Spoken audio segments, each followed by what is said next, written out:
ನಮಸ್ಕಾರ ಸ್ನೇಹಿತರೆ. ವರಹಸ್ವಾಮಿಯು ಭಗವಾನ್ ವಿಷ್ಣುವಿನ 3ನೇ ಅವತಾರ. ಭೂಮಿಯನ್ನು ರಕ್ಷಿಸಿದ ಈ ಅವತಾರದ ಮಂತ್ರಗಳು ಅತ್ಯಂತ ಶಕ್ತಿಶಾಲಿ ಎಂದು ನಂಬಲಾಗಿದೆ.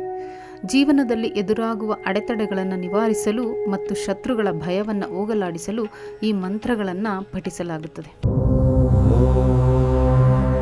ಮನಸ್ಸಿನಲ್ಲಿರುವ ಅಜ್ಞಾತ ಭಯ ಮತ್ತು ಆತಂಕಗಳನ್ನು ದೂರ ಮಾಡುತ್ತದೆ. ಭೂಮಿಗೆ ಸಂಬಂಧಿಸಿದ ಸಮಸ್ಯೆಗಳು ಅಥವಾ ಆಸ್ತಿಗೆ ಸಂಬಂಧಿಸಿದ ಕಾನೂನು ಹೋರಾಟಗಳಲ್ಲಿ ಜಯ ಸಿಗಲು ಈ ಮಂತ್ರವನ್ನು ಪಠಿಸ್ತಾರೆ.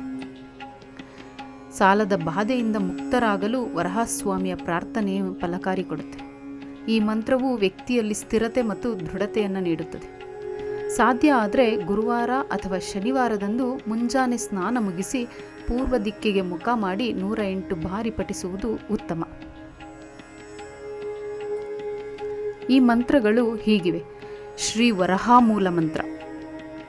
ಮೊದಲನೆಯದಾಗಿ ಶ್ರೀ ವರಹ ಮೂಲ ಮಂತ್ರ.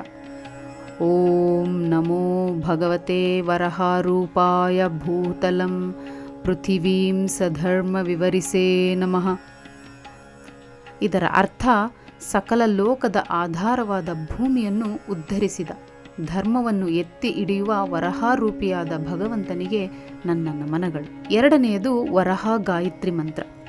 ಓಂ ಭೂವರಹಾಯ ವಿದ್ಮಹೇ ಹಿರಣ್ಯಗರ್ಭಾಯ ಧೀಮಹಿ ತನ್ನೋ ವರಹ ಪ್ರಚೋದಯಾತ್. ಇದರ ಅರ್ಥ, ಭೂಮಿಯನ್ನು ಹೊತ್ತ ವರಹಸ್ವಾಮಿಯನ್ನು ನಾವು ತಿಳಿಯೋಣ.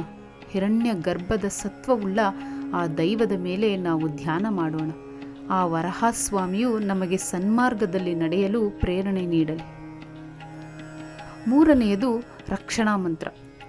ಓಂ ಹ್ರೀಂ ಶ್ರೀಂ ವರಹಾಯ ನಮಃ. ಇದು ಸರಳವಾದ ಬೀಜಾಕ್ಷರ ಮಂತ್ರ. ಮನಸ್ಸಿನ ಶಾಂತಿ ಮತ್ತು ಧೈರ್ಯ ಹೆಚ್ಚಿಸಲು ಇದು ಸಹಾಯಕಾರಿ.